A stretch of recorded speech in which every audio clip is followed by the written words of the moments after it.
Capage TV. Capage TV. Basantu basangane. Nzambi face à Nzambe à Kimia à cause de Nzambe des autres faits. Si vous des autres amis, que vos femmes se taisent dans les assemblées.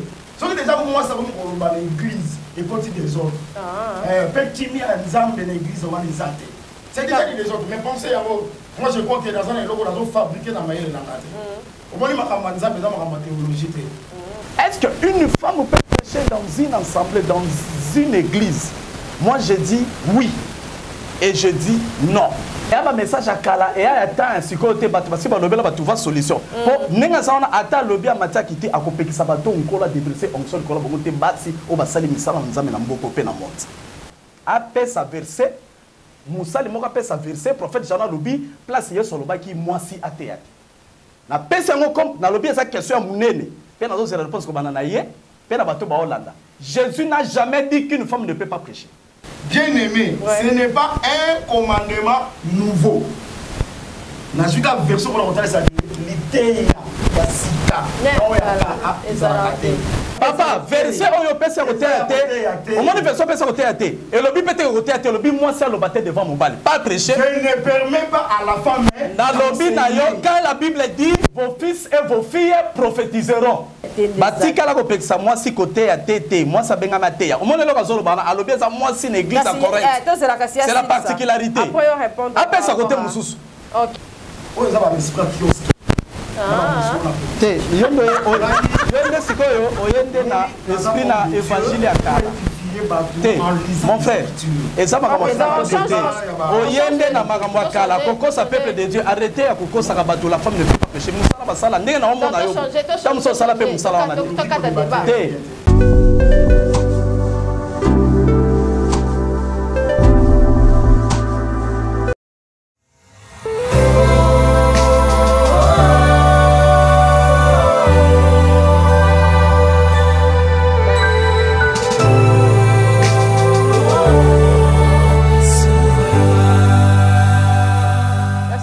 Capage vous oriente sur Adona Musique officielle. Abonnez-vous massivement pour suivre le clip Souverain. Tu es souverain, je l'atteste par ce chant. Yahweh, tu es souverain. Déjà mis sur le marché, que l'Éternel vous bénisse. Abonnez-vous massivement. Que le nom de l'Éternel soit loué. Alléluia. Voilà. Mon Jésus, réunis en ce lieu pour élever un seul nom. Bienvenue dans Capage Télévision en tout cas. Merci de nous suivre massivement et partout. Merci d'avoir Nzambe nyonso baza connecté na Capage Télévision et surtout ma maman au pambola hanga du jour au lendemain maman na biso Kapashi pambola ma ozosala musala koleka bana mibali musala ezomonana ba émission na yo ezo pambola biso ozoyana ba sali na Nzambe bazo pambola biso Nzambe azwa lokumu kembo masanzoli ezonga mboka na ye vraiment en tout cas toza na gauche nanga papa Emmanuel Tumba papa na biso azwa kolendisa biso na Capage Télévision et puis na droite nanga Nazana prophète Jano Bontongo boyebi epe a na Capage Télévision en tout cas merci na opesa ngo bambote boyebi sujet na biso ezalaki basi bakoki kotelema na cherté pour na côté ya to bandaki yango na papa Emmanuel a insisté ki penza ke na tchela ye battle entre Moussa Nzambe mususu va s'expliquer pour ezali te guerre ezali te ko soin ezali te ko bundate ezali ke éclaircissement na peuple de Dieu ezota la biso ya malamu tokozwa po ya mabena la sûreté que maawa basai na Nzambe ba se présenter et puis tokobanda émission na biso prophète Jean a déjà bonjour a ebani tokobanda papa Emmanuel bonjour et bienvenue. Ouais. Ouais. Merci. Prophète Jano Bontongo. Bonjour maman.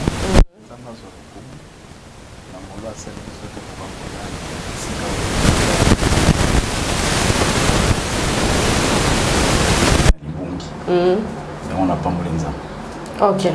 Merci en tout cas na bao nyoso bazolanda biso tokobanda nanu na maloba et papa Emmanuel et puis tokozongi sa maloba na prophète Jean Botongo. Papa Emmanuel malobeza. Ok, merci beaucoup. Je crois que vraiment Capache to expliquer qui ngaku tuna kolo bapenda mingité. Mais naebi que surtout za awa toza les a une compétition té les a trouvé pour éclaircir le botan nzambe pour que bazala édifier au moni salut les a pour la compréhension de la parole de Dieu. Voilà. Celui qui comprend la parole de Dieu salut aux apprenants. En tout cas tous ensemble la thé pour ma voyage, tous ensemble la thé pour la mabala, tous ensemble la thé pour la mituka, tous ensemble la thé pour la banda. Ce qui est pour la Bongo, avant Jésus aya banda kozalaki, avant Jésus aya ba riche bazalaki, ba bonheur pour parler. Mais Jésus, mission na ici la terre, ezaki pour racheter bateau na boum ya péché. Pour lobby to vivre éternellement. C'est que pour la combattre, to zali au sambela pour la vie éternelle. Et ça pour na bon moi au toujours monate. C'est-à-dire bon moi au ya seko to zali ko bana ko asiramo lelo nanzela ya lelo banzambe. Sikoyo Bible lobby la vie éternelle qu'ils te connaissent toi le seul vrai Dieu. Et dit qu'on la vie éternelle est égale à la connaissance il y a vrai Dieu. C'est que Makamanzambe et que ça c'est que c'est que lui basala na connaissance la parole de Dieu. Et d'ailleurs vous avez écouté mon peuple périt faute de connaissance. Na qu'est-ce qu'on peut la botal saké mon kana proverbe botal saké na makambo etali ma pensée ya Nzambe réflexion ya Nzambe atiango na kati ya makomi pour enseigner la parole aux amis vrais. Donc, pour y avoir les amis vrais, nous avons pensé là, par réflexion là, à Ndenge na roba qui l'émission est le kaki, qui est ndenge les cieux, la peur et ils allaient avoir dans les cieux, ils allaient élever les cieux la terre. Ndenge va penser là, na ya bateau, ils allaient faire beaucoup de ça dit va penser en Nzambe, Nzambe a genre soit à tiens la carte à makomi. C'est que tant que ils sont toujours le baquet, moi si à enseigner. Et ça c'est makambo ils sont au raisonner. Et ça c'est makambo yo maïna makilande ebisibiso. Et ça peut ultime la tribu son volonté, mais c'est la parole de Dieu et c'est la pensée de Dieu. Pourquoi pour le vivant c'est la petite où ils allaient pour prier. Mais Nazwaki d'abord intimonté. On a remarqué ce qui faut partager na ye. Oui, pour Jeannot a vu qu'on va déjà verser pour la OK. La première verset. Ils ont versé au Yéman. 1 Timothée chapitre 2 verset 12. Mais je ne permets pas à la femme ni disait d'autorité sur l'homme, mais elle doit demeurer dans le silence. Je crois verset où ils ont péqué ça. Moi si à terre. Na habité Papa Jeannot. Prophète na bandeko nyonso monde entier derrière confession. Ouais botan les services le lot. Sauf qui va pour renverser verset parce que sauf pas mec qui kolongolango. Apocalypse 22 côté le bien. Et puis ma Apocalypse 22 le bien. Kolongolate ko bakisa pété. C'est que la carte soki ma boya ma ngo ba longoli verset. Je ne permets pas à la femme d'enseigner. Même Matthieu kolobake aussi longtemps les cieux et la terre et pour exister. Ata iota moko ya koyo kolongate. Moi je crois et ça un verset noir sur blanc et ça clair. Je ne permets pas à la femme d'enseigner. D'enseigner. Ni disait d'autorité sur l'homme, mais elle doit demeurer dans le silence. Verset 13. Car Adam, car Adam a été formé le premier. Et puis Ève. Et Adam n'a pas été Mais la femme ayant été trompée est tombée dans la transgression. Mais elle sera sauvée en enfantant. Donc, c'est ça clair. On appelle si parce que écrit témoignage, il y a 2 ou 3 témoins. Voilà ça, témoin, on appelle ici. Deuxième témoin, l'écriture toujours. Dans chapitre 14, verset 34. Verset 34. Babi, n'a pas dit la verset 33. Car Dieu n'est pas un Dieu de désordre, mais de paix. Comme dans toutes les assemblées des saints. Nzamba nzamba désordre, mais nzamba nzamba ya kimia. C'est que na kati esika ba santu basangane.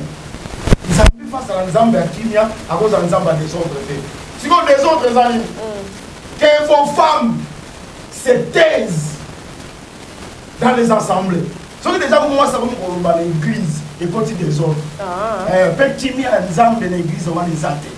C'est déjà des autres, mais pensez à vous. Moi je crois que dans un logo dans fabriqué dans maïle dans la au moins ma camanza mais dans ma théologie matumi wa okaza ki baye pour la nzambe te Paul azaki docteur azaki na connaissance ya loi mais mon kolo tout dans la esprit à répéter abi nyonso na ba okanisa bien et ça perte pour nanga. Donc ils a qui pamba makambo nzambe et ça makambo esprit. OK. Donc pardon si ça verset que vos femmes se taisent dans les assemblées car il ne leur pas permis de parler mais qu'elles soient soumises comme le dit aussi la loi.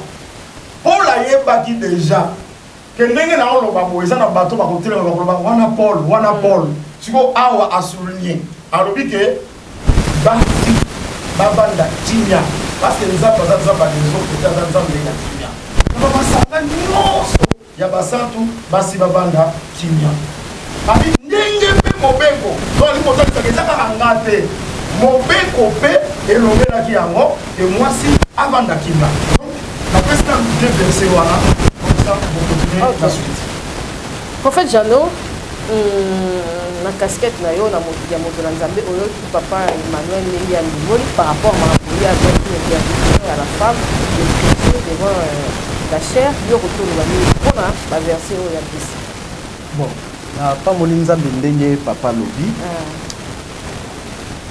Ndenge lobi ma na Nzambe déjà ce qui théologie ce qui théologie et d'accord parce que un homme de Dieu un pasteur Aza obligé. Il y a aussi l'effort même pour 2 mois à l'école de théologie pour accueillir la connaissance. Parce que beaucoup, quand il y a un Nzambe, il faut une connaissance. Ba date, ba lieu, ba signe, maramutu, et ça fait la théologie, ça fait partie. Il y a un moment qui théologie lobby, le est rattrapé sur le plan de la connaissance. Niveau de connaissance, il y a pasteur. Il y a Boye Binzambe. C'est ce qui détermine le niveau de miracle dans son ministère. Quand un homme de Dieu est limité par rapport à la connaissance, miracle koya mingité, nazo kende na eloko papa lobi. Une femme peut prêcher, je pose la question. Est-ce qu'une femme peut prêcher dans une assemblée, dans une église? Moi je dis oui et je dis non. Pourquoi je dis oui et non? Parce que le sujet d'abord on est en train d'aborder. Moi je suis venu juste par le contredire. Mais l'équivoque na mitu ya batu oyo papa azote quand on parle de quelque chose sur des chaînes pareilles comme la vôtre là, on est en mesure de pouvoir ramener avec lui tout un peuple du monde, soit dans la vérité, soit dans la Bible. Voilà pourquoi j'étais sensible d'entendre ce qu'il est en train de dire dans son émission précédente. Je suis venu enlever cela. Pas chez lui, parce qu'il peut rester dans son coin, parce que ce message est archaïque, un message à cara.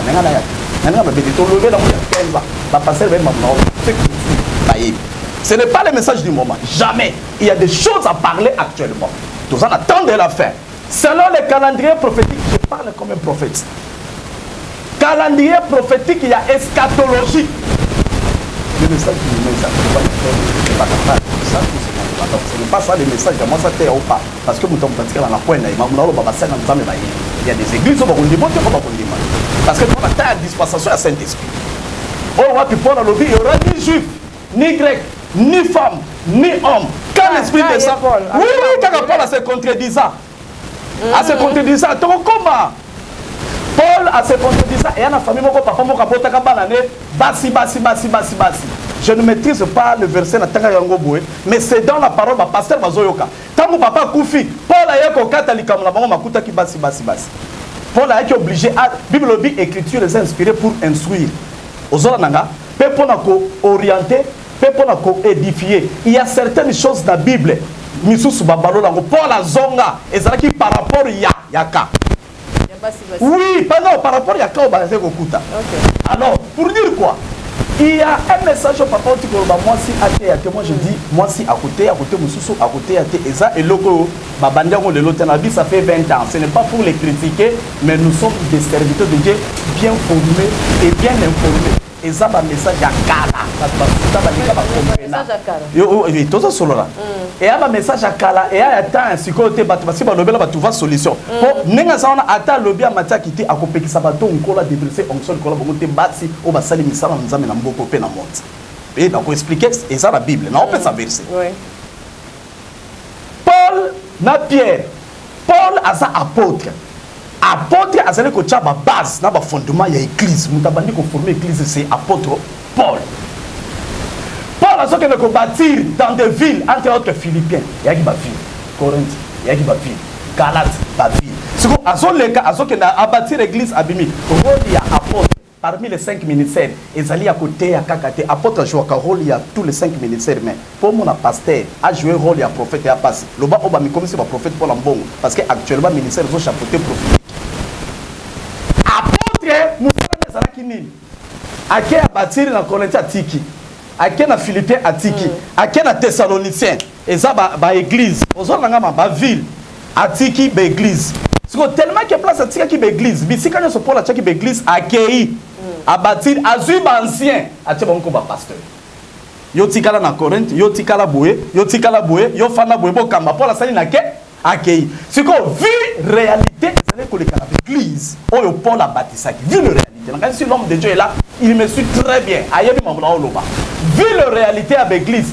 ndé babandi ko ba lettre ya moto benga en français épîtres les épîtres ba épître ça veut dire ba lettre adressée à Paul par rapport aux réalités qui se passaient dans l'église au abatisaka babandi ko komelaye babi lokola yo sa papa pasteur oya sali l'église yondo za na bokonzi po yebi tala ba situation tozokuta Corinthe komaki bazaki na impudicité na kati église makamo mabe église musa zalaki bazaki na makamo mabe bazalaki na makamo boye siko tellement que ba komelaki ba lettre tant ba komi ba lettre et komeli Paul ba biyaka ko kata likambo yango moni Paul bazaki ko ba je suis l'un de vous cœur nzama pambola bino pesa mote na batel ba réalité wana de Paul a ko comprendre que là où il y avait pour nous ko ko sala lobi des hommes makamzaki mabe Paul a compris que bazaki à la base il y a des hommes de c'était des femmes bato bazaki ko mobulu c'était des femmes mutu oya lobaki moi ça te até eza mutaliboso Pierre na Paul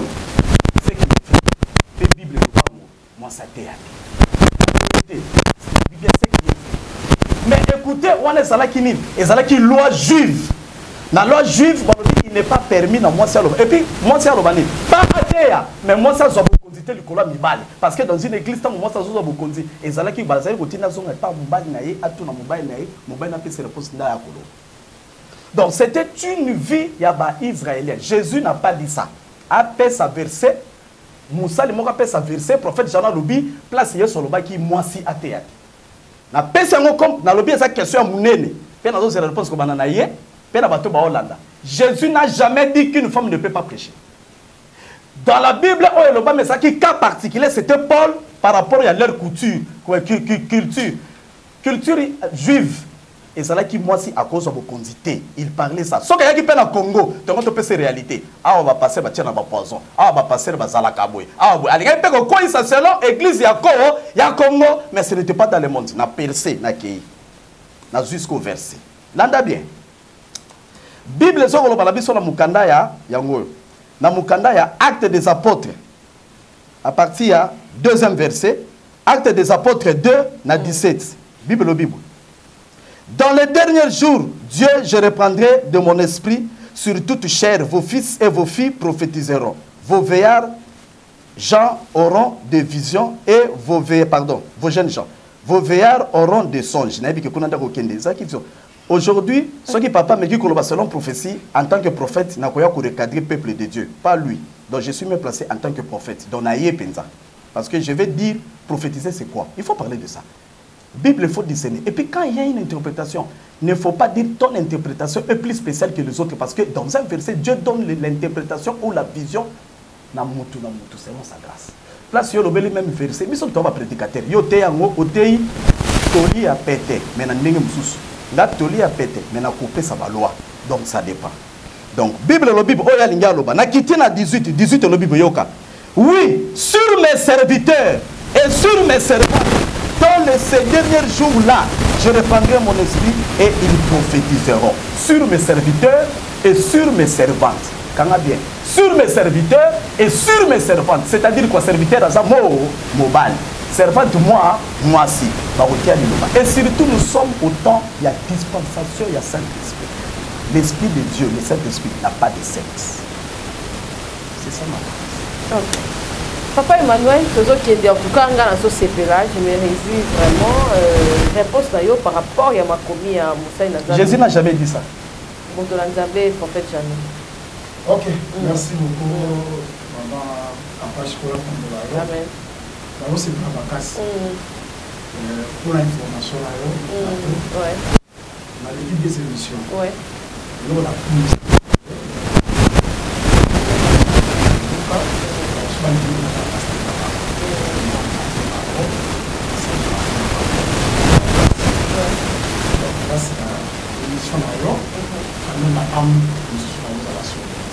Alors,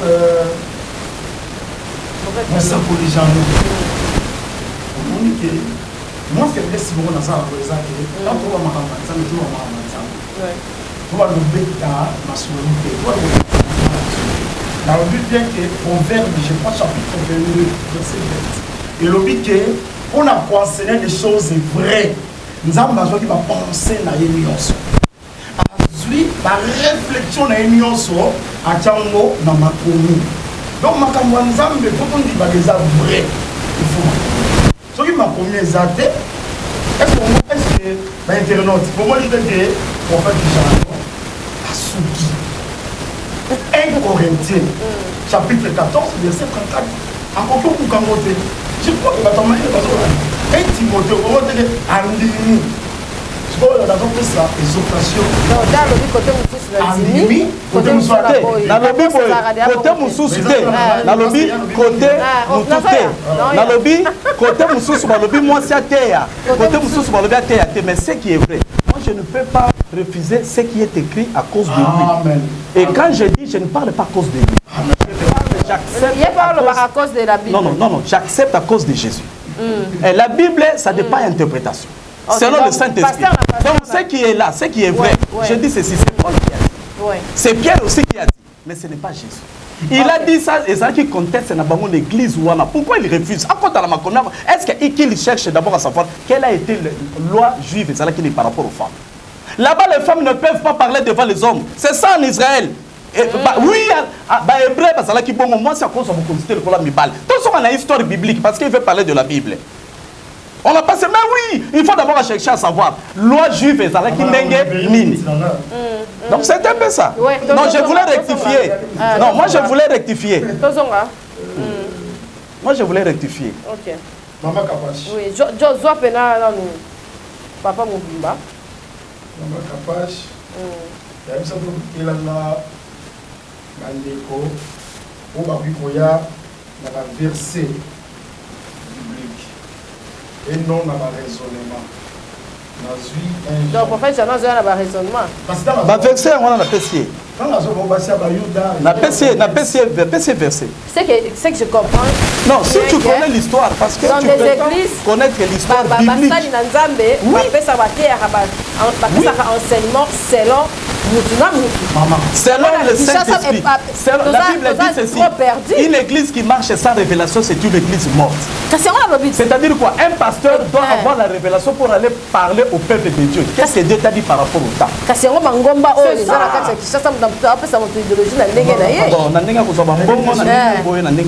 Moi je te dis l'évangile et les cas.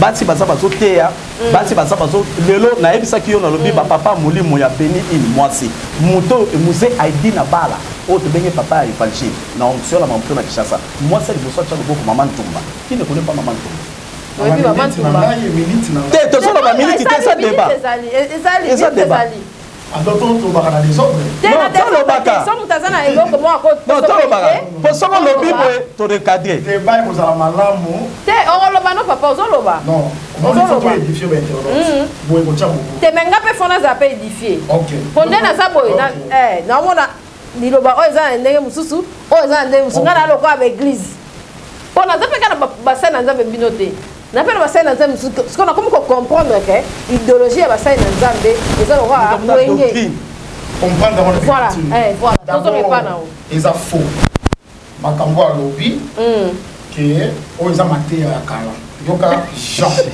et les candés yoka Jean bien aimé ce n'est pas un commandement nouveau que je vous ai ça verset Jean te pesa liboso se ko pesa moni ko perdre o pesa lisute pesa na koma o bande ko pesa mais nazo pesa verset et ça verset o lobité 1 Jean chapitre 2 verset 7 Jean mo besoin édifier biso tout 1 Jean prédicateur à tel nazote abi bien aimé mon sali 1 Jean 17 1 Jean 2 verset 7 merci bien aimé ce n'est pas un commandement nouveau na juka version pour la ça l'idée ya sika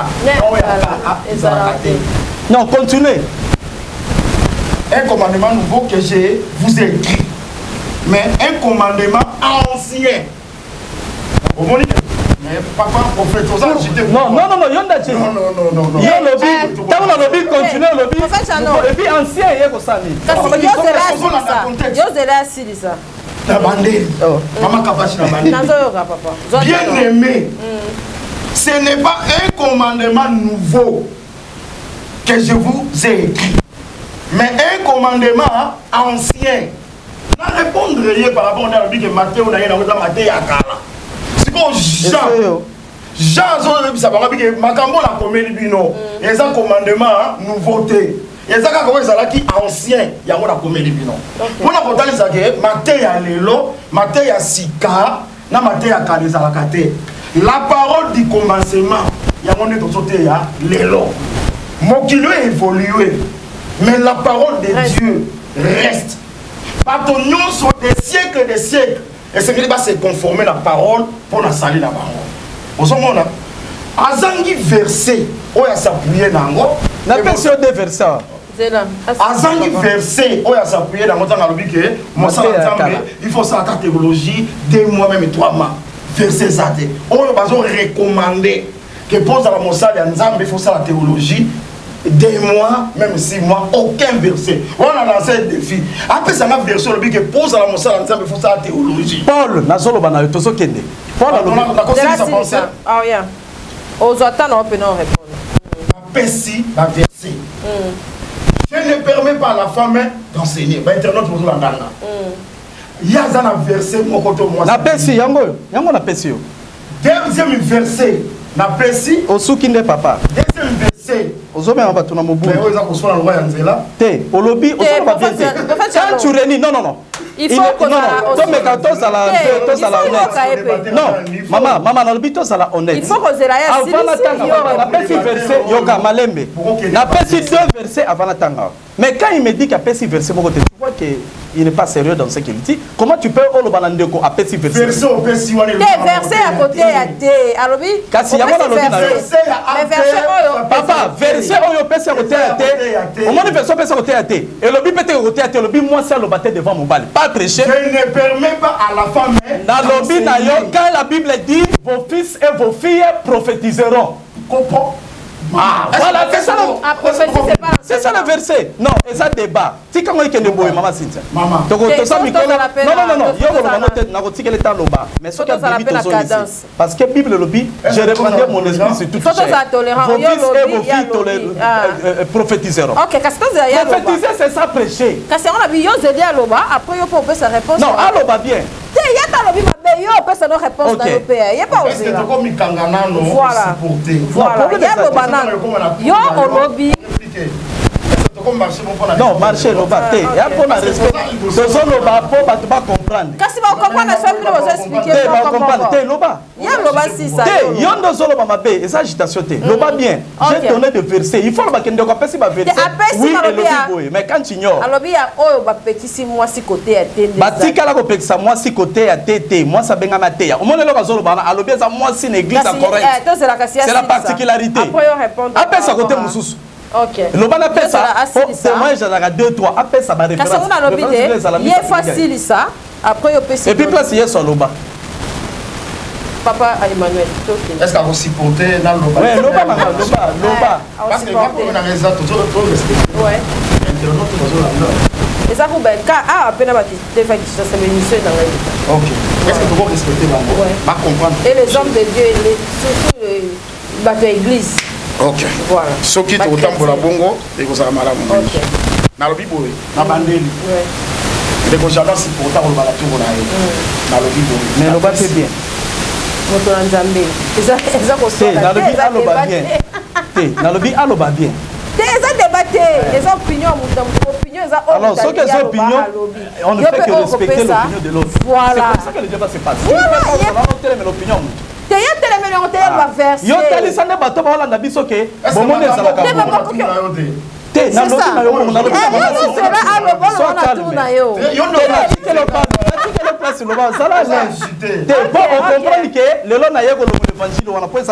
Continue con le papa.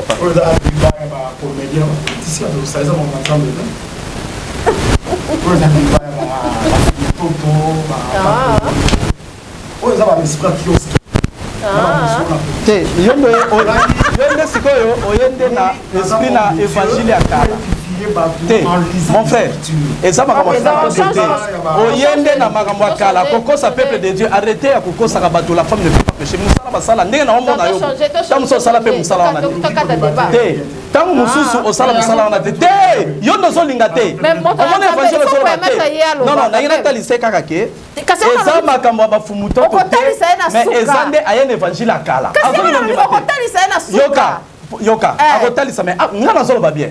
Je laisse le temps, mais qu'il parle bien comme un pasteur qui s'adresse à son ami pasteur pour édifier l'opinion qui nous suit. Écoutez, moi je parle bien. Je dis parle pour édifier, mais ne parle pas pour blesser l'autre ou faire ceci. Bon, l'homme de Dieu, merci. Il y a ça. Les Écritures, quand tu dis Fumuto, Fumuto peut venir faire quoi ici? Ok, il n'a pas de leçon. Donc s'il fait que moi je lui respecte, alors en tant que pasteur, bon voilà, Papa Jeannot, merci. Et l'autre on me dit qu'est-ce qu'il a dit? Il est vrai que la Bible le dit, Paul a dit moi ça il est vrai parce que Paul a posé fondement dans la base de l'église. Mais alors qu'on a contesté, c'est ça le problème par rapport aux réalités. Il faut qu'on le calme, mais pas pour nous débattre. N'a pas ça que n'a pas pasteur ya ville, pas pasteur va citer ici katé. Tenio sur sa place.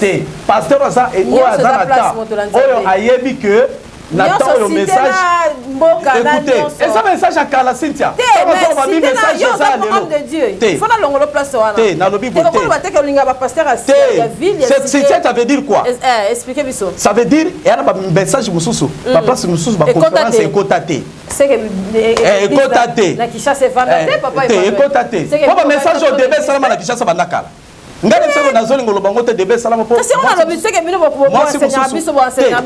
te dire quoi? Donc l'église à Tchangou, il faut que l'église à Tchangou pour envoyer la ville. Non, on n'a pas dit ça. On n'a pas dit ça. On n'a pas dit ça. Parce qu'on est devant la quand on fait des réunions, de pasteurs, quand on fait des conférences à Tchangou,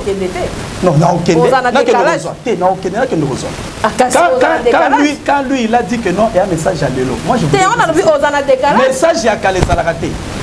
Oui, j'accepte. Message à Calais à la raté. Mais message à par rapport à Taïsa. Dans le Bible, message à par rapport à Taïsa. Il y a qu'à les salater. Par rapport à Tandé. On comprend.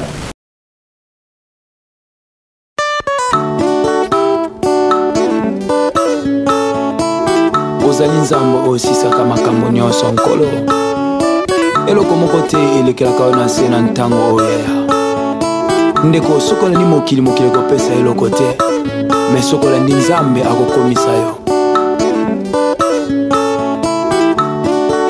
papa nalola yesu mosungi ya basanto nkolo olemba naka likambo moko tina sa mokili oyo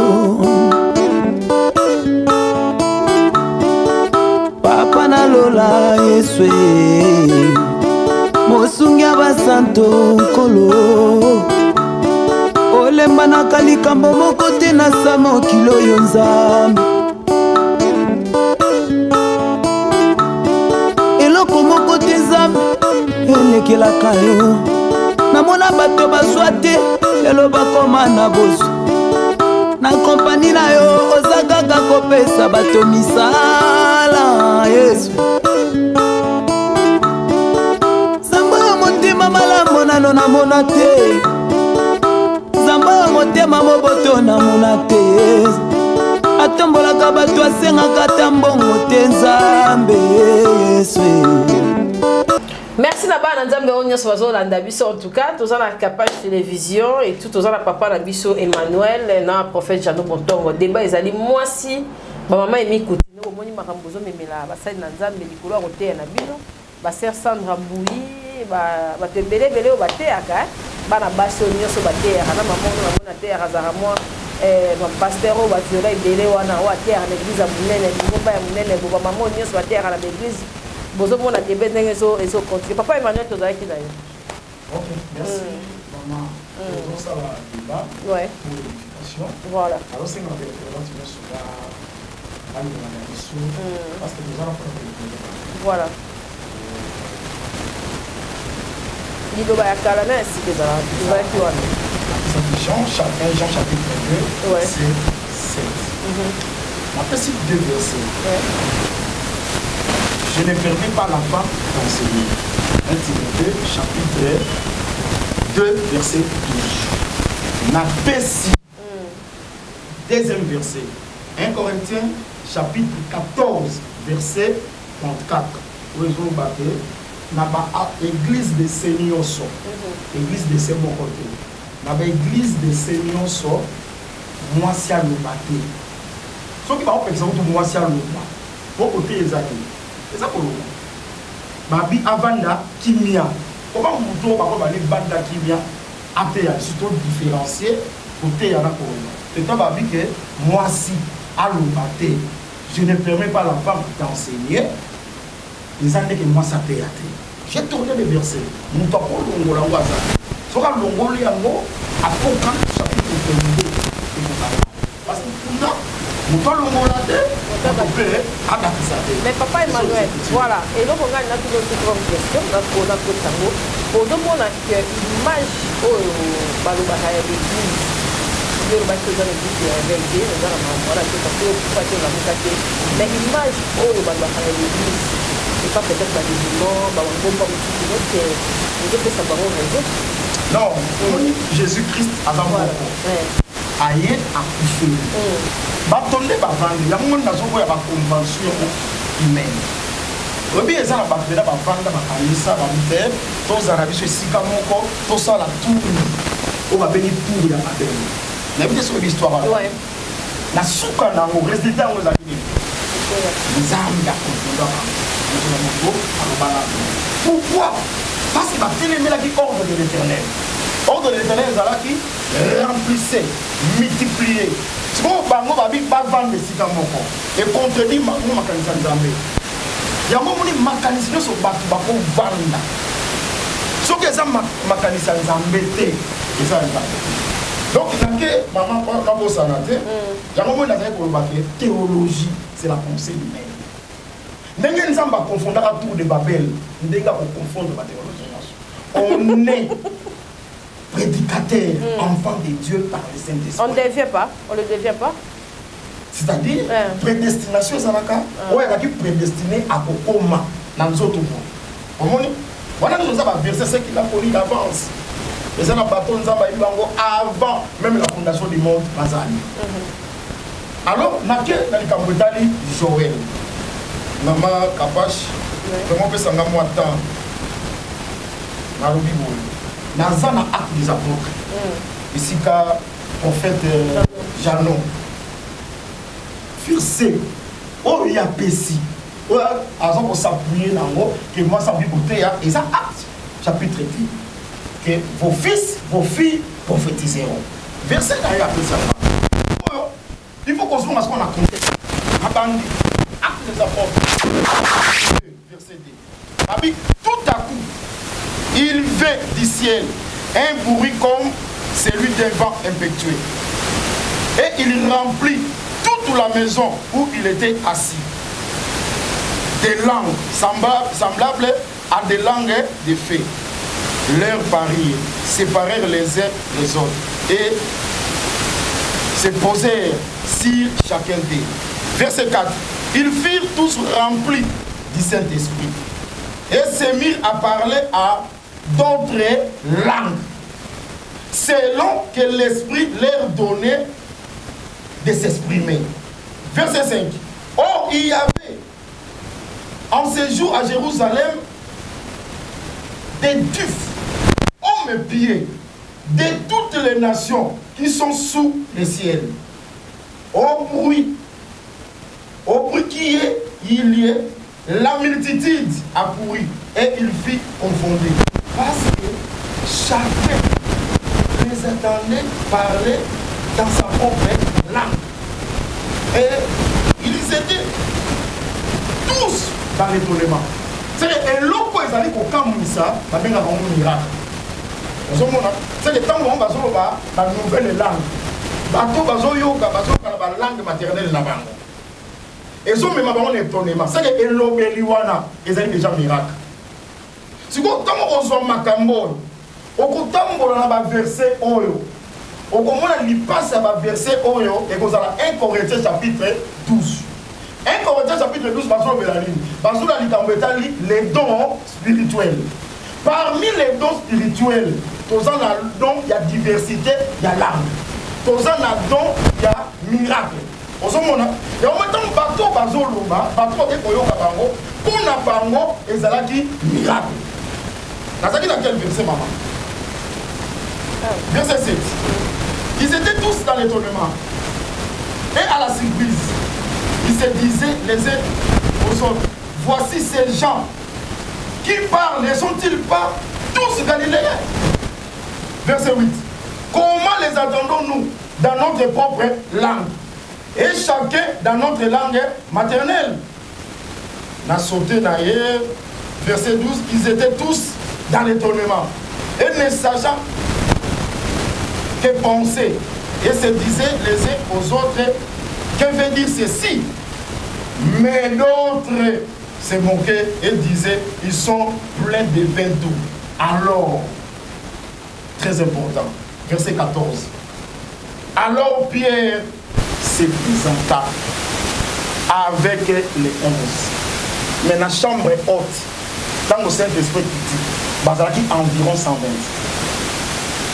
Marie, même Marie au Abota Jésus, à soi Saint-Esprit, Magdala, Bazalaki environ 120.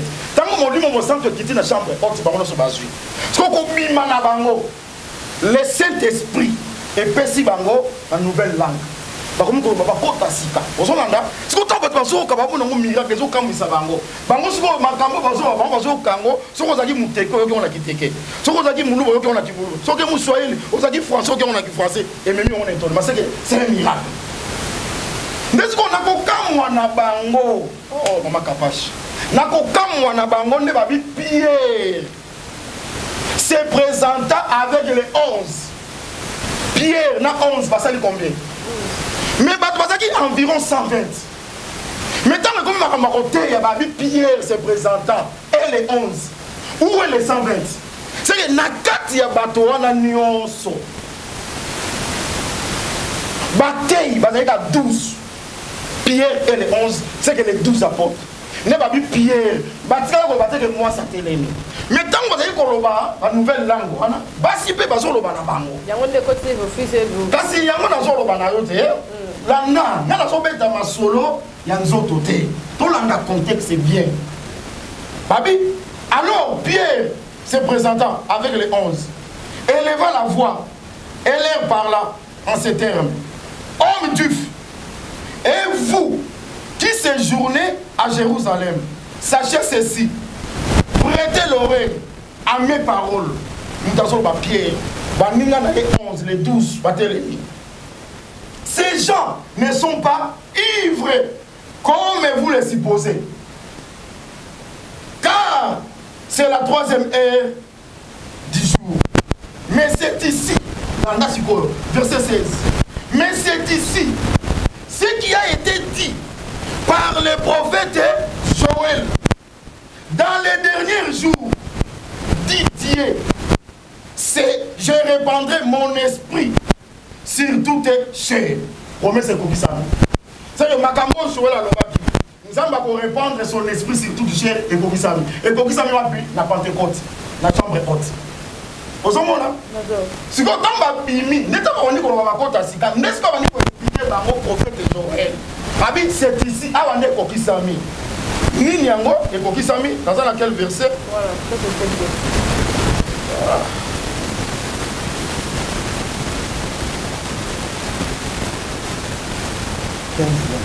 c'est le 15e.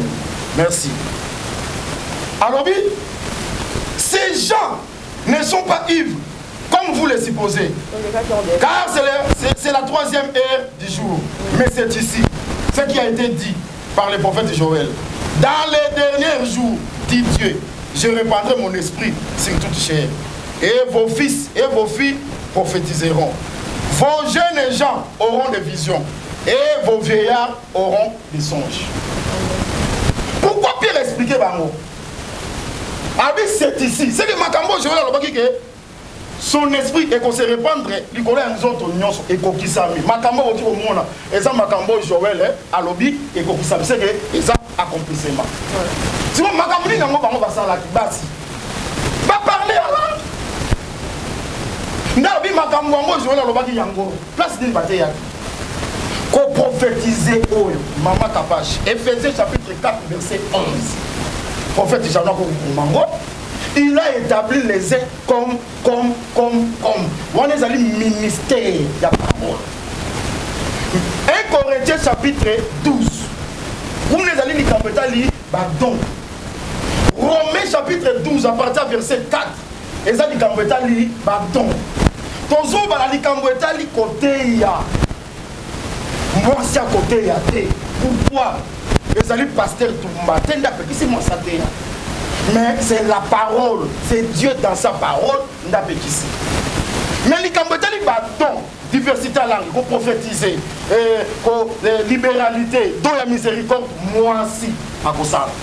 Là, il appelle ça, on a répondre la prophète Janon. Et Bana Basi Wana Oya Lobaki, ils allaient ba fille d'évangéliste Philippe. Bazaki ba vierge. Bango nous allons prophétiser. Qu'on prophétiser wana, ils allaient révéler les secrets. Oh, ils allaient habiter ma bateau. Na don spirituel. Ils allaient côté yate. Ils allaient enseigner. Tala, moi c'est mon Bible. Pardonnation la 6 à la verset 1. La 6 à la version c'est très important. Nazana Luc. Luc chapitre 2. Verset 36, je pense. Il y avait aussi une prophétesse, Anne, fille de Phanuel, de la tribu d'Azer. Elle était fort avancée en âge. Elle avait vécu 7 ans avec son mari depuis sa virginité. Restée veuve, âgée de 84 ans.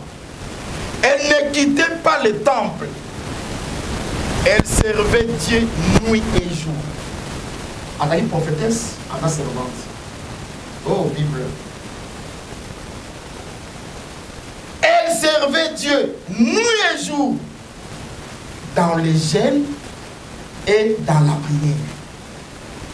Pourquoi pas bien servant? Pas bien servante parce que il y a aussi la nzambe, la jeûne et la prière, mais la matin il y a. Au moment où il va se faire nzambe, ils ont pas passé en encore. Je crois dans ça clair pour raconter les sacs. Moi si à côté il y a des la paix c'est ma verset. Joël. Donc, Actes des Apôtres, chapitre 2, je répandrai mon esprit. Oui, moi, ça, ça n'a droit à Saint-Esprit. Et dit, nous, que ceux qui vous dans du Saint-Esprit, des fois, comment monter. Non, maman Kapache. Ceux qui bongo, dans l'église, mon numéro zalaté. Le Saint-Esprit est un sceau pour les jours de la rédemption. Et ça, la marque, il y a sali. Et ça, la cachée, à Christ. Et oh, il y a sali dans la. Parce que c'est le lobby. Mais oh, il y a dans l'esprit, parce que pour appartenir à eux. C'est que le Saint-Esprit, c'est une marque d'appartenance. Le Saint-Esprit, c'est pour les salis.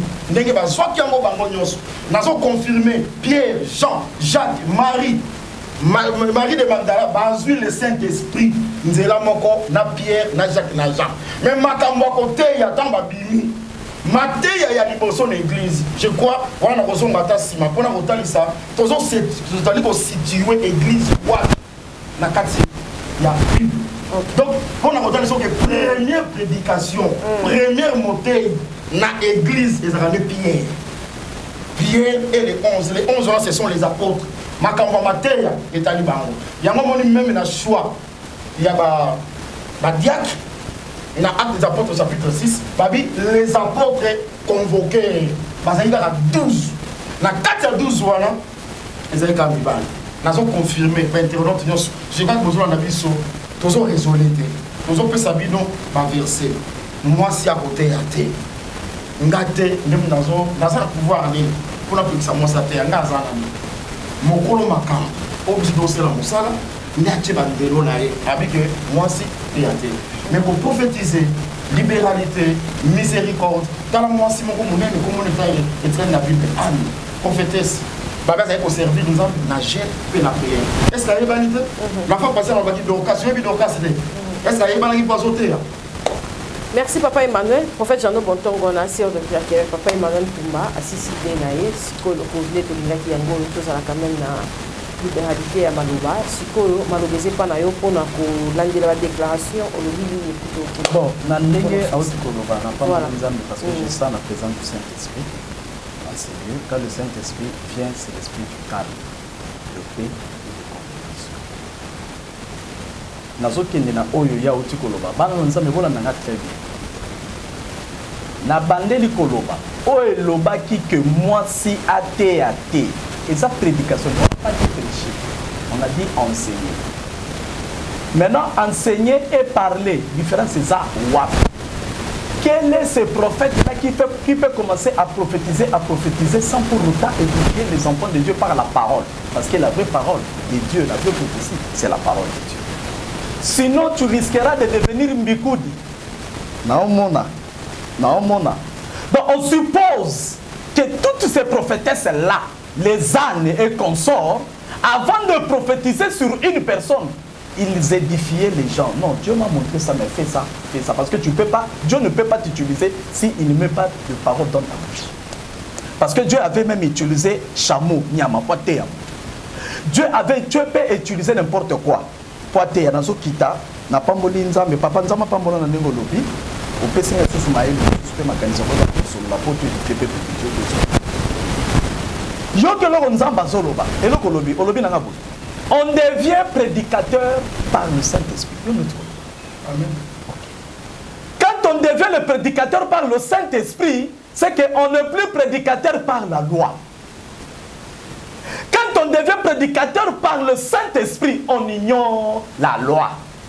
La loi est dans l'Ancien Testament de Moïse et les autres, des chameaux, des moutons. Mais quand Jésus est venu, il est venu avec la grâce. Lui-même, Jésus est la grâce. Jésus dit il n'y a plus de rideau. Rideau ezate, rideau pasuki et katani. Choix ezate. C'est pour cela l'homme de Dieu n'a rien qu'à fondre la vie sur mon cœur parce que je sens que Dieu lui a donné aussi la parole. A fondre la vie sur mon cœur, oh le beli troisième ère. Troisième ère est à ère mini. Or troisième ère est à ère abouté. Troisième ère est à moment. Temps. Quel est le temps que nous sommes arrivés là aujourd'hui là? On te commis, mon ensemble, internaute, on va sur la biso, troisième heure, moi je suis un prophète, je ne fais pas tout, parce que Dieu parle par des signes, par des songes, par des gestes, partout. Écoutez, il y a un seul chiffre dans la Bible, et c'est répété, je dirais 1 milliard de fois, c'est le chiffre 7. Pourquoi 7 sauts? Pourquoi 7 tours? Myria, Jéricho et Koui. Pourquoi ma tournée, nani, moto ya nani? C'est-à-dire que chaque Abednego, on appelle ça fournaise ardente 7 fois. Pourquoi 7 de Samson? Pourquoi 7 jours? Pourquoi 7 bêtes? Vaches maigres, 7 vaches grasses.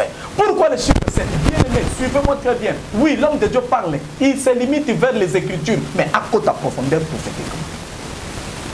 Prophétiser, c'est autrement dit prêcher. J'aimerais que les enfants de Dieu, Moutoumoko appelle sa prophète, là où on parle, telle personne a prêché, on dit enseigner. Or, la personne qui est habilitée d'enseigner, ce n'est qu'un apôtre qui fait à son église, entre autres, Paul. Pierre a parlé cela, Paul a parlé, mais Pierre n'a pas mis le fondement. Le fondement, chacun a mis son fondement, apôtre, il y a un prophète. C'est pour cela, papa a lobby bien, a lobby. On devient prédicateur par le Saint-Esprit. Oh, j'ai béni l'Éternel. On n'a plus le temps de la loi. Parce que c'était la loi juive. Je répète, loi juive, parce que moi c'est le quoi chose. Et ça n'a pas le même dans le Congo, parce que moi c'est le quoi l'eau. Tu ne peux pas parler. Or la Bible dit l'homme quittera, s'attachera à sa femme, ils deviendront une seule chair. C'est-à-dire, ce que toi tu es, ce que moi je suis. Dieu a vu qu'il était troisième heure. Troisième heure de Kolobani. Il n'avait plus de choix. C'est pour cela Paul a lobby. Quand il est même Paul a lobby, Nzamba peut utiliser Moutoutou. Il est le Dieu de tout le monde. Il n'est pas seulement pour les Juifs. Chez Dieu, il n'y a pas de Juifs. Il n'y a pas grec. Il n'y a pas Moutetela. Il n'y a pas Mungala. Il n'y a pas Mundele. Il n'y a pas ceci. Quand le Saint-Esprit est là, dispensation du Saint-Esprit. Tout le monde bataille pour l'édification de l'église, non seulement de l'église, mais pour préparer le peuple de Dieu à aller au royaume et de rester à côté de Jésus au temps de l'éternité. C'est pour cela qu'on a dans la Bible prédicateur par le Saint-Esprit. Pourquoi prédicateur par le Saint-Esprit? Moi je voudrais qu'ils nous disent prédicateur par la loi, parce que la loi n'autorise pas que tout le monde prêche. Oh, c'est une femme marche selon la voie de Dieu, marche selon Dieu, se retrouve dans la crainte de Dieu. Dieu voit qu'il y a une carence parce qu'on ne corrige pas Dieu. Il y a la loi du ciel, il y a une loi qui dit la loi de la souveraineté. Dieu est souverain. Il peut utiliser qui que ce soit pour gagner tant. J'ai dit troisième heure, Bopé sa prophète. Pourquoi on a fait à la troisième heure? Il ne parle plus de ceci, de cela, il dit troisième heure.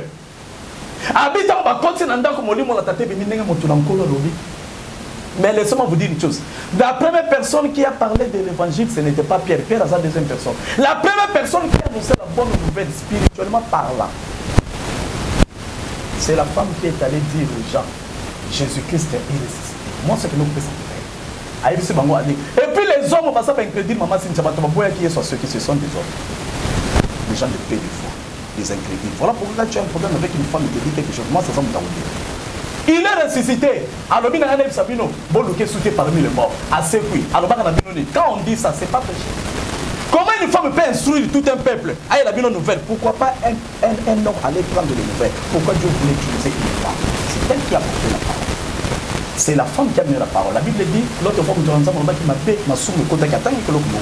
La Bible m'a soume côté qui n'a pas. Mais c'est moi qui dis aussi, voilà,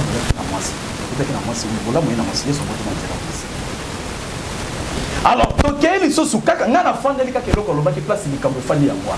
Troisième R. Verset, tu appelles ça, verset, n'a pas na apôtre, n'a pas pardon, na acte des apôtres, on appelle ça. Si quand mon salut a tangi, on devient prédicateur par le Saint-Esprit. Papa, que Dieu te bénisse. Vous avez tout répondu. Ce n'est plus le temps de la loi. Maman Cynthia, Dieu peut t'utiliser aujourd'hui. Voilà pourquoi aujourd'hui dans le monde, il y a des femmes de Dieu très puissantes. Nous avons utilisé ma famille et son lobiko. Ce que tu as dit, papa Nanga et Moussa Nankolo, que j'apprécie beaucoup. Moi j'aime les gens, ma famille. Ce moto na nzambe to bani na bebiso etopesa bato na ya basi na bato mingi ndoko na bokeli fe moto na pe na poto na moke oyo kosunga biso bato oyo basala l'église bamama l'église etonda basala misala bamama olangi ata akenda bamama emi mama emi kutino nkola pambola yo mobala akoti na prison atelemisa église ntango mosusu mobala yanga akolisa mais nzambe ata l'intérêt ya nzambe Dieu voit son intérêt tokomi na temps ya grâce dispensation ya Saint-Esprit nzambe amona intérêt bina tibisa ata emi mpo bato batikali mibali ntango mosusu kutino bande kolele lino nde mama sinjabi tolingana te na biblika yo ozela mokolo ozala te effectivement etombe juste kutino azalaki te est ce que soki bapesaki mobali moko église ya kutino ye tele mais mon tante nous a dit le Saint-Esprit marche avec lui. Voilà pourquoi je vous bénis parce que Saint-Esprit, n'avez-vous bien que Saint-Esprit qui t'aime, ma vie, j'en sois calme. Je vais utiliser seulement sa bouche. C'est ça l'avantage d'écouter Dieu parce que l'évangile, c'est d'écouter le Saint-Esprit. Abi, je vais parler dans sa bouche. Nakangi. Papa n'a pas dit papa. Oh, Yazolo va Nakangi. Abi, on devient prédicateur. Or, Yazolo va enseigner. Enseigner, c'est de prêcher. Alors, ce n'est plus par la loi, mais par le Saint-Esprit. Or, tu comme dans le moment Saint-Esprit qui dit couleur, moi aussi, n'a pas. Que Dieu soit loué. Nous allons continuer. Oh, il y a lobby. Moi, ça côté a été Azan a raison écriture et comment vous la panique. Il est fait. En fait, j'avais dit écriture et comment mais et loba yango oui, mais na souka nzambe. Maman Cynthia ça na place mususu pour la rectifier. Et ça na Bible. Pesanga ta musala koya makamusu ya Azan mieux placé atanga ni loba. Na oki Azan mutabako. Et ça na place pour la ceux qui pour la sala qui na bon de leur faut faire a rectifier makambe belé na Bible. Et puis tout n'est pas écrit dans la Bible. Bible ça me makambe belé. Il a dit chez les Congolais, bino moisi azala ramoto. Yango le moni a le dernier jour mais Mose dans nzamba tangi verset yoka. Yoka na tanga. Kaka o moko to soloba a le Bible à ceux qui na 17. Dans les derniers jours dépendez mon esprit vos vers auront des songes. Mais qui na 18 le Bible. Oui, sur mes serviteurs et sur mes servantes. Dans ces derniers jours, dans Mukoroana, je répandrai de mon esprit et ils prophétiseront. Na ina pour la question 2 Chroniques 20, n'a pas si verset. Bible. Croyez en moi, Dieu vous serez affermi. À mes serviteurs, et soulignez bien, les prophètes, on n'a pas cité les pasteurs. On a fait la fan de la wade. Bato balandaka ba prophète nkola mona bino bombe prophète ndemo sala solo tozo tambola mama Cynthia alors les derniers jours je reprendrai abi croyez en moi Dieu vous serez affermi 2 Chroniques 20 à mes serviteurs le prophète on n'a pas parlé le pasteur il y en a pas prophète nous sommes pasteur nous sommes qui souple va comprendre que prophète non aux apôtres non ceci croyez à mes serviteurs le prophète vous réussissez. Bible, 2 Chroniques 20, n'a pas si verset. Seul nous réussir, le cas prophète jamais. Pasteur, et Cassito le babouti. Or, ce n'est pas ça. Tout pasteur est prophète. Tout apôtre est prophète. Tout ceci est prophète. Prophète, c'est celui qui amène le message de Dieu. Or, quand on amène le message de Dieu, on prêche la bonne nouvelle. Est-ce qu'on a tout parce que tant qu'on le croyez en Dieu, vous servez à mes serviteurs et prophètes. Ce qu'on y a, pasteur, vous ne pas croire en eux. J'ai dit non. Vous êtes aussi un prophète, c'est-à-dire prophète et prophétie, ça veut dire quoi en hébreu? Message. Donc vous venez de donner le message. Le fait de donner le message, c'est ça prêcher.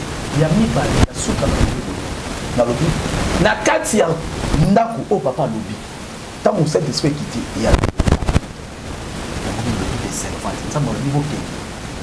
Donc comme il a une dispensation à Saint-Esprit, voilà pourquoi aujourd'hui il y a ça. Ma pasteur il belé à basi batimi pour comprendre la parole. Tant on a le baki évangile à Kala. Pas par rapport il y a temps, par rapport il y a des qui tous en ont besoin de.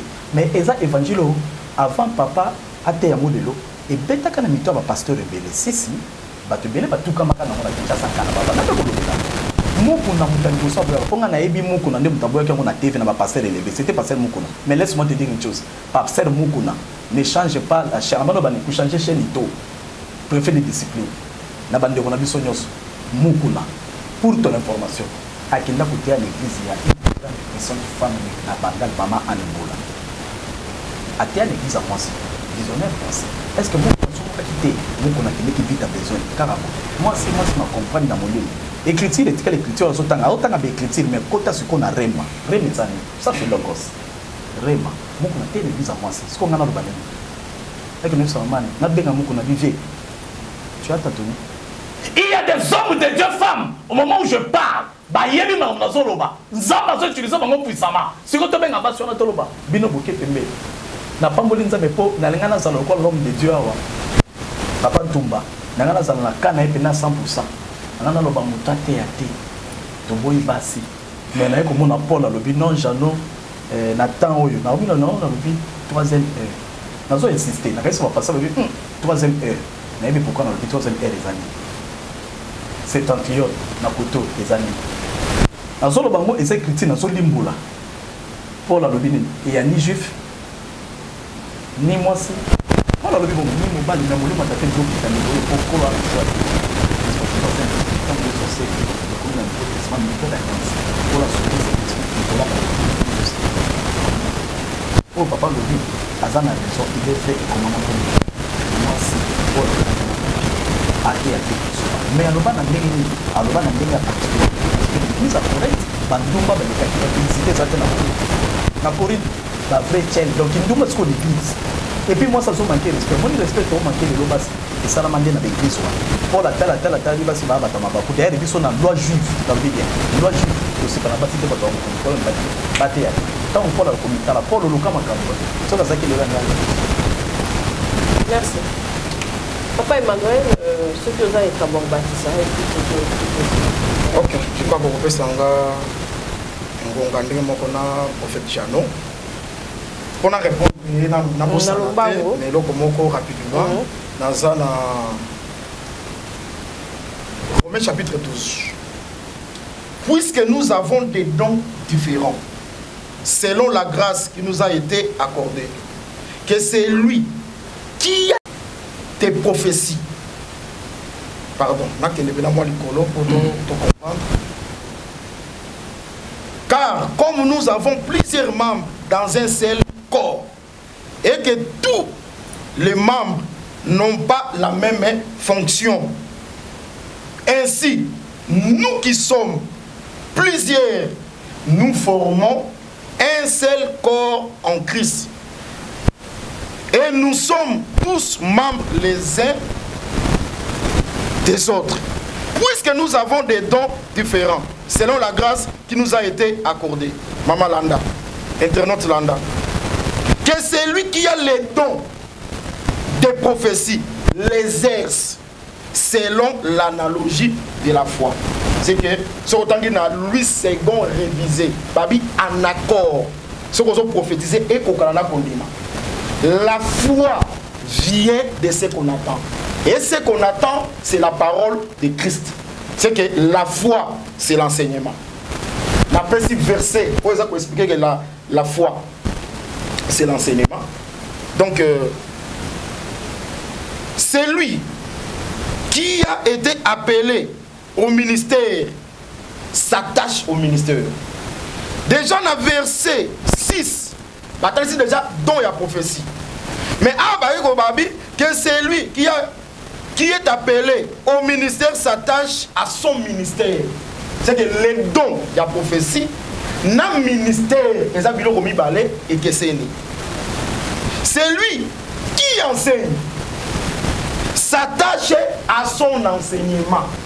Au moment où enseignement n'a qu'à prophétiser, et ça et que c'est na bandeli kotali saboye nzambe aza ko utiliser ezala mobali ezala mwasi siko pona pasi nzambe azali ko utiliser bango na makabo ya molimo ndenge pesa mena molimo santo mwasi ko prophétiser mwasi ko sambela ko kila mwasi ko loba kota ya sika mwasi ko zana libéralité lokola pasi ya distinction mama kapache. Est-ce que Jésus-Christ, tant qu'on a choisi les disciples, a formé Bango pendant 3 ans, il y a un ministère.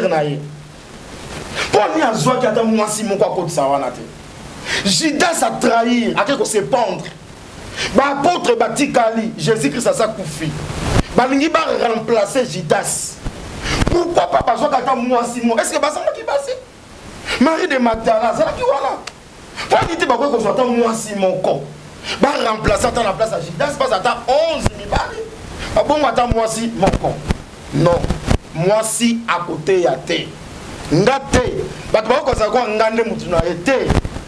Au moni, mon sapoli, Jano. Bande ko tangi parce que na sepela na otanga ba kombo ba tuna be émission té. Mon doit couper la mission c'est le Seigneur Jésus-Christ. Aucun pasteur a couper la mission. Et puis pasteur mon côté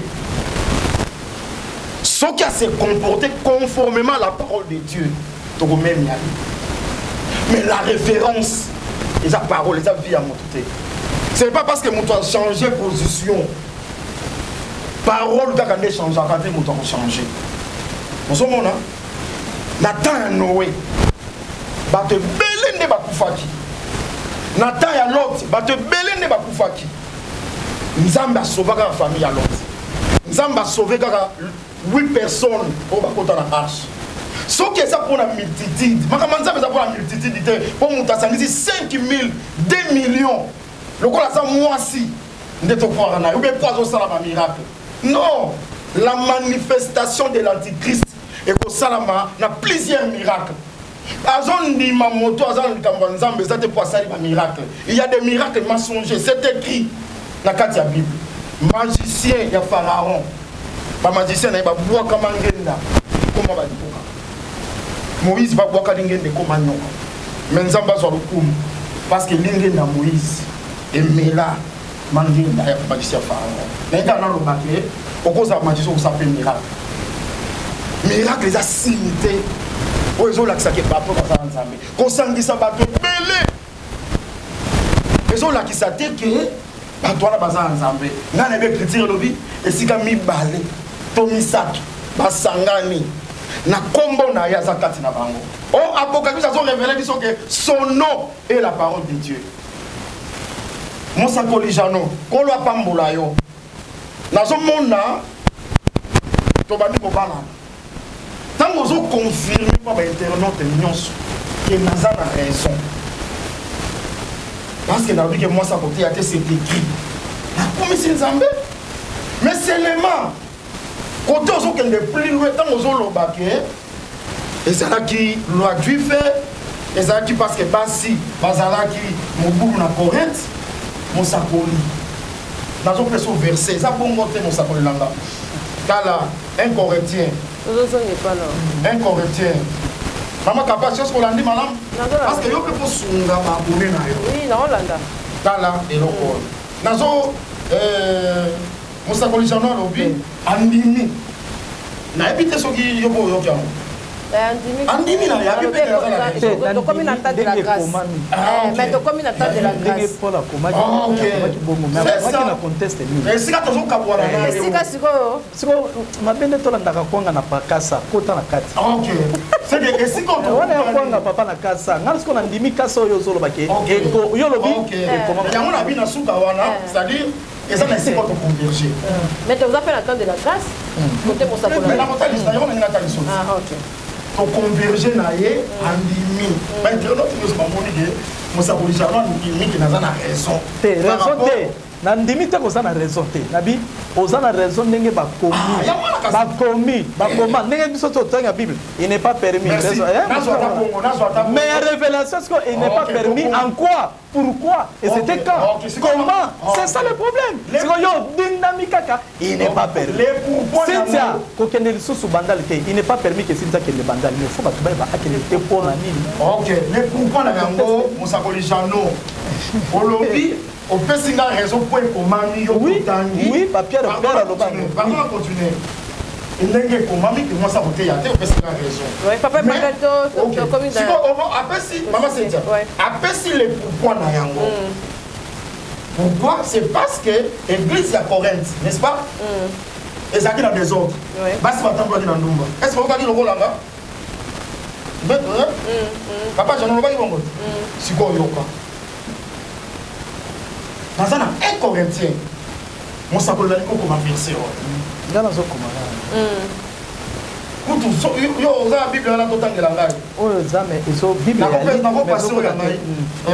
Yo kutu sunga ngai ko za malamu. 1 Corinthiens chapitre 1 verset 1. 1 Corinthiens 1 chapitre. On va faire deuxième verset tout ça. Paul appelé à être apôtre de Jésus-Christ par la volonté de Dieu. Par la volonté de Dieu. Apôtre par la volonté de Dieu. C'est le mouton à l'obaki. Et je ne permets pas à la femme d'enseigner. Asa apporte selon la volonté de Dieu. La volonté. Donc continue. Ok, continue papa. Pas selon la théorie. La volonté. La théologie. Pas selon la loi aussi. Pas selon la loi. Bon. Au moins, on comprend. Pas selon la loi aussi. Mais papa, pas selon la loi, mais selon la volonté de Dieu. Quand on dit la volonté de Dieu, c'est dispensation. Ok, merci. Donc, la grâce. C'est ça la grâce. Donc, il y a une chose qui réponse. Donc, continue. Il y a grâce. On peut pas dire que c'est oui, aux armes ta prière. Pour ça, je pense que ça va une réponse. Ah, ta prière, oui, oui. Réponse c'est magana mona. Tamba bien sur le fond. À l'église de Dieu qui est à Corinthe, à Comélie, Paul, apôtre. Et ça, épître. Ils ont une lettre. Pardon, je vais expliquer. Non,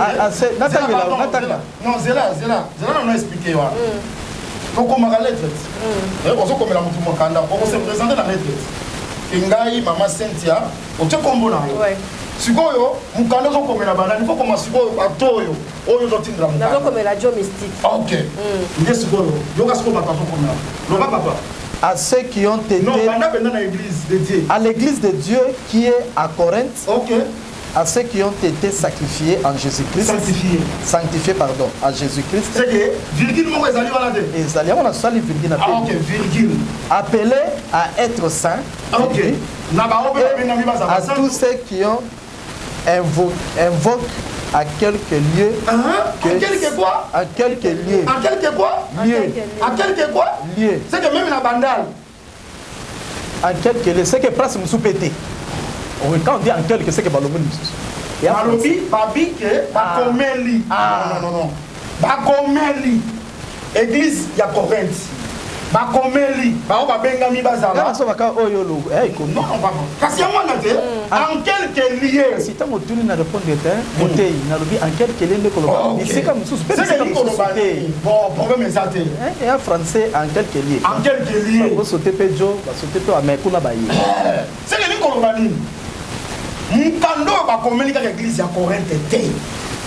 Pas comme l'église à Corinthe, c'est des lettres qui concernent l'église à Corinthe. Ils sont concernés par nous sommes sanctifiés en Jésus-Christ. Et ils allaient concerner par nous sommes payés dans la base. Et ils allaient concerner en quelques lieux.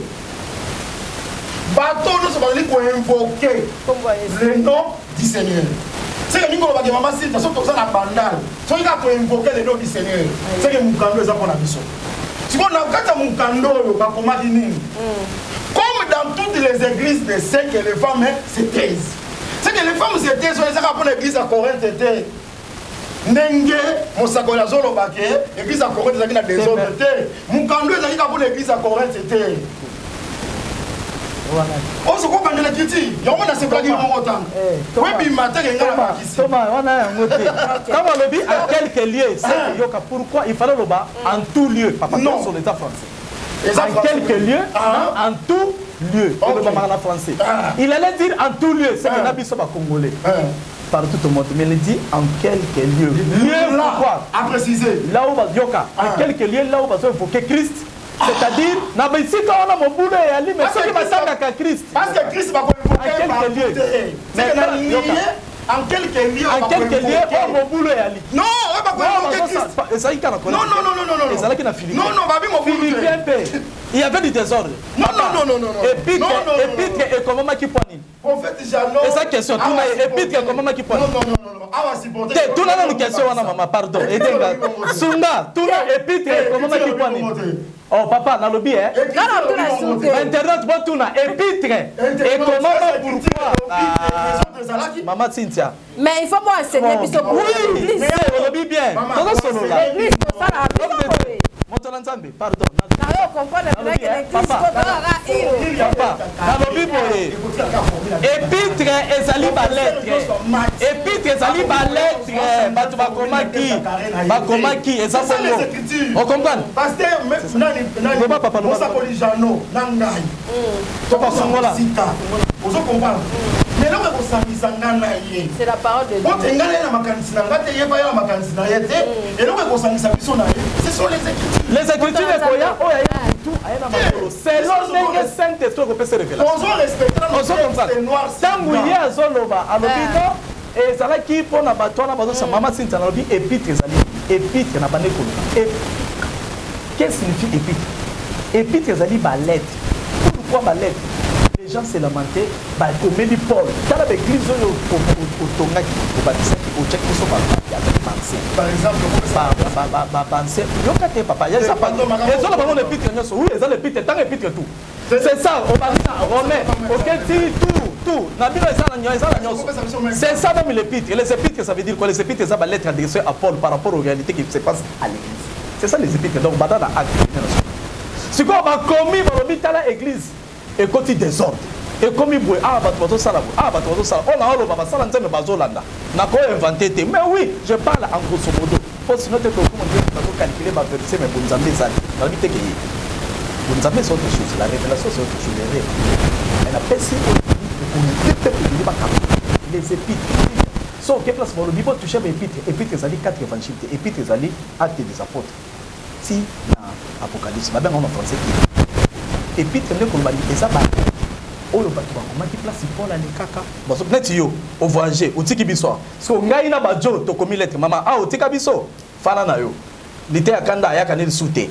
Là, oui, t'as la goutte de comment koloba, akangela kabiso, jo mitsika lobaka. Yo, yena moi, je dis désormais, jo mitsika lobate.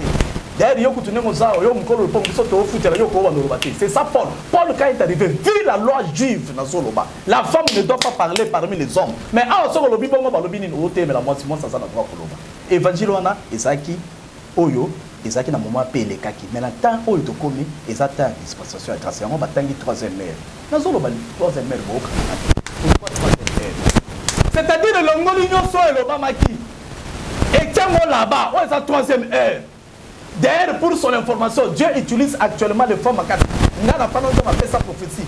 Ça fait 5 ans, 6 ans. Dans le moment comme il a RDC, il a soulevé Mingi Babama. Le fan. Dieu va l'utiliser pour ça. On a des gens qui sont c'est pour l'intérêt du peuple. Maman, papa, tu fan de la télé, loi. Tu tu réponds, tu comme la souka. Makambo yo. On s'appelle les gens là sur la zone lingandé bala ensemble dans ces ouais. Loi juif. La réalité soit une commande. Pour ça la parce que je croyais banal tout israélite à juif. Mais tout juif dans sa israélien. Vous comprenez? Nanyango juif, ils ont monté yo dans la tribu de Juda. Juda na Benjamin, c'est le royaume de Juda. Israélites, ils ont 10 tribus. Oyo bakenda qui n'a péché, il y a Jéroboam. Mais on est dans le royaume d'Israël, capitale Samarie. Juif, royaume de Juda, capitale Jérusalem. La loi de Sinaï, la loi de Moïse, et puis ça m'a pour la Israël de 12. Quand on a la loi juive, on a la loi juive. La 9e Maman, c'est poussé. Aux autres chrétiens de la Bible, c'est poussé par l'esprit que les gens parlent de la part du Seigneur. Et lui, la 3e ère, la 9e ère, la 3e ère, dans le Moyen-Orient. Première ère est pas la chose à 7 heures du matin. C'est que 2e ère est pas la 8 heures et pas la 3e ère est à 9 heures et pas la mission. Vous comprenez? Ce qui n'a pas dit, c'est que la typologie, donc il y a une démonstration. Il y a un calendrier prophétique. Il y a une pathologie. C'est une collaboration. Dans le bandayo, banda levement des témoins, grande tribulation. Des messages à moi, Nicolas. Oui. Message à Nicolas. Message à Nicolas, ça enlèvement. C'est ça le message. Message à micro, ça n'est enlèvement. Et ça fait que moi c'était message à micro, ça enlèvement. Batuma bon misamitema, batuma bon deux messages à micro. Selon dans le bien calendrier eschatologique. Banka munanzame batamo la selon ekeke, c'est-à-dire période. Si quelqu'un, message de la fin. Si quelqu'un croit être prophète et inspiré, qu'il reconnaisse que ce que je vous ai écrit, voilà dans le Paul, à Zolobango et pas Corinthien. À Lobby, ceux qui nous ont dit magasin Monsakoli, tout a inspiré, qu'ils reconnaissent que ce que je vous ai écrit, c'est un commandement du Seigneur. Quel est le Seigneur et Paul? C'est le Seigneur Jésus. Pour la répondre, il y a tant que Paul a lobby, a commis la correction, a commis bino. Au compte ici, je ne permets pas à la femme d'enseigner. Il y a écrit dans c'est un commandement du Seigneur. Le Seigneur a fait la mission. C'est-à-dire, je ne permets pas à la femme d'enseigner, c'est un commandement du Seigneur. Oh, il a coupé là. Et là, c'est que Paul, là, ça va y avoir. Il doit confesser. Oui, pourquoi on a bien Yambola? Oui, que Paul a ça Moutoloranga. Paul a ça Moutolora Joe. Non, il faut bien expliquer. Si moi j'ai vu, ce n'est pas moi qui vis, mais c'est Christ qui vit. Donc, écoutez. Apôtre selon la volonté de Dieu. Papa, s'il vous plaît, respect na batwa. Yoka évangile comme la vie. Yoka na ina loba. Papa, on a ba nyokwa. Papa, yoka. Oh, on a na auto ko. Écoutez, mon frère, tika na loba. Paul aza Moutolora yo nanga. Aza instrument a utilisé que la table non non tout ça la table c'est là loba tika na loba tout ça la table apôtre nakolo mama on a mon faut bâtir ça ta 20 minutes yoka papa nanga toya poto oke nenga moko pour la éducation na nzambe et ya besoin na te ça toté à liloba tant on lobi Paul ayambola no so toucher comment loba ka bien c'est son appui c'est le qu'on a justifié Paul a mon ngai batutu bassin wana toi aussi tu es ça. Pour le mot comme le but, tous à la modèle, comme modèle c'est qui? C'est Christ. A dit soyez mes imitateurs. Abandonnez pas naïe. A dit ça qui soyez mes imitateurs. Alors bah qui vont imiter na bateau et abandonner enseigner l'église papa. Non moi na Timothée. A dit à Timothée, c'est que j'ai été appris, sois aussi capable de l'enseigner aux autres. Papa m'a dit. Moi je peux pas dans ce Yoka. C'est donc clôturé. Paul, Yoka non, si tu as mis Misabon. Tu as mis Misabon. Oui. Paul, il faut se répandre place. Pourquoi je dis ça? Si tel est le cas, qui dit la parole de Dieu pour le mariage? Dans Genèse, et à tous les obélats. Il y a une façon que l'obélat, Paul n'est pas Jésus, Paul est Paul. Sauf qu'il y a ça, à chaque base, Paul n'a chaque fondement de base. Il lui la la nabia na zoloba bongo poye obimondire adoraka Paul poto bande kona bisonga na zaki akolite na cathédrale Saint-Pierre Paul place badoraka bango bazwi mikuwa na ye po mikuwa Paul ngana mona balongola ndamu ndo bapanza na l'église catholique na ba cathédrale oui j'étais akolite j'ai dit ce que j'ai dit et ça na hôtel et ça va d'ailleurs puis mama olo bana petit domaine misusu Saint Paul on ba benga ba saint kona tokanyi ya ba saint c'est ça moko c'est o za musaka ba saint c'est Jésus et on va quitter ça soyez les imitateurs de Christ pas moi. Il a fait son époque aujourd'hui, papa, il peut pour ça la Paul a fait son époque, nous avons pas moulé au fan à la droite du père. Mais il peut le cas époque, nous avons autant de la selon des Nzambe Ali qui peut le de la paix. Comme Dieu dit comment Paul va marier, Nzambe Lobini.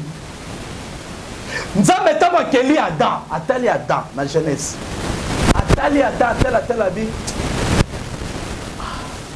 Il n'est pas bon que l'homme soit seul. Hein? Tout ça, moi, et l'autre, il n'est pas bon que l'homme soit seul. Moi, c'est ça qui est moi, moi aussi. Mais donc, et pas Paul, Paul dans la Bible.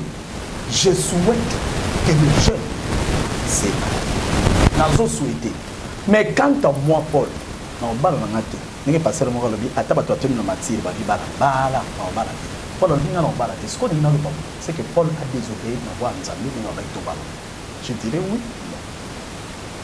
Nzamalobi, il n'est pas bon. L'homme quittera et s'attachera. Il n'est pas bon que l'homme soit seul. Mais Paul dit, n'a pas. Oh, nous ne que ça nous a Merci en tout cas. Merci ceux qui n'ont pas les lots. C'est ça. C'est ça.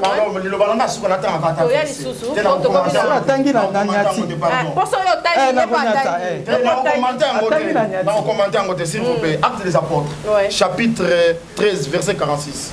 Paul et Barnabas leur disent avec assurance, c'est à vous premièrement que la parole de Dieu devait être annoncée. Wana Zoloba na Israël. Mais puisque vous la repoussez et que vous vous jugez vous-même indigne de la vie éternelle, voici, nous nous tournons vers les païens. C'est que pas n'abisso, car c'est ainsi, nous l'a ordonné le Seigneur.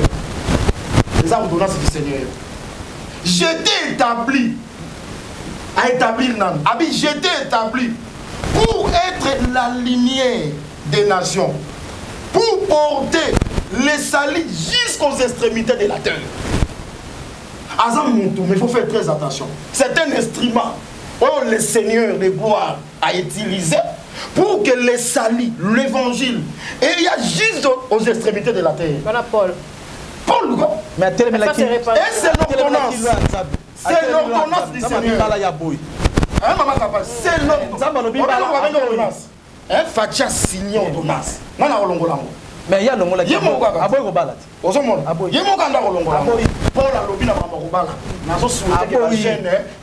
pourquoi il y a des ordonnances ensemble?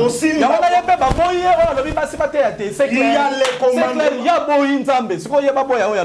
maman, c'est bizarre, voilà. Deuxième verset. Togoya.